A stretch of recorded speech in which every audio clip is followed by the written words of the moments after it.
বন্ধুরা, হিন্দু ধর্মের সপ্তাহের এক একটি দিন এক একজন দেবতার উদ্দেশ্যে নিবেদিত। সেই হিসাবেই শনিবার হলো কর্মফলদাতা শনিদেবের দিন। এই দিন শনিদেবের পুজো করলে তার সুনজর পাওয়া যায়। যেহেতু শনির অশুভ দৃষ্টি আমাদের জীবন ছারখার করে দিতে পারে, সেই কারণেই শনিদেবের শুভ দৃষ্টি লাভ করার চেষ্টা থাকে সবারই মধ্যে। নমস্কার প্রিয় দর্শক বন্ধুরা, কৃষ্ণার্জুন চ্যানেলের পক্ষ থেকে জানাই আপনাদের আন্তরিক স্বাগত। চলুন বন্ধুরা, জেনে নেওয়া যাক শনিদেবের প্রিয় দিন অর্থাৎ শনিবার বড় ঠাকুরকে খুশি করতে কি কি উপায় পালন করতে হবে। শনিবারে শনি ঠাকুরকে সহজেই প্রসন্ন করা সম্ভব। শনিবারে এই 10 কাজ করলে শনিদেবকে নিশ্চিতভাবে তুষ্ট করতে পারবেন আপনি। শনিদেব প্রসন্ন হলে 7.5 ও ধাইয়ের অশুভ প্রভাব থেকে মুক্তি পাওয়া যায়। এর ফলে আপনার জীবন সাফল্য এবং আনন্দে ভরে উঠবে। ভগবান শনিদেব নিজেই তার ভক্তদের সব বিপদ থেকে রক্ষা করেন। চলুন বন্ধুরা, একে একে জেনে নেওয়া যাক সেই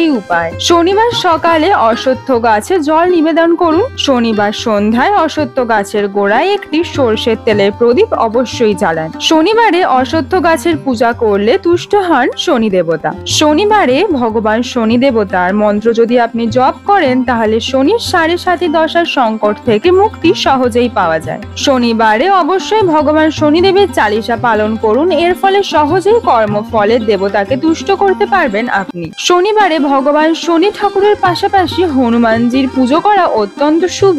বজরংবলীর ভক্তদের কখনোই কষ্ট দেন না তিনি, তাই শনিবারে হনুমান পূজা করলে শনির দশা থেকে মুক্তি পাওয়া যায়। আপনি যদি ভগবান শনিদেবকে তুষ্ট করতে চান, তাহলে প্রতি শনিবার অবশ্যই পাঠ করুন সুন্দরখণ্ড। এই দিনে কালো ডাল, কালো ছাতা, কালো জুতো, কালো চটি, কালো কম্বল দান করুন। এর ফলে প্রসন্ন হন শনিদেব।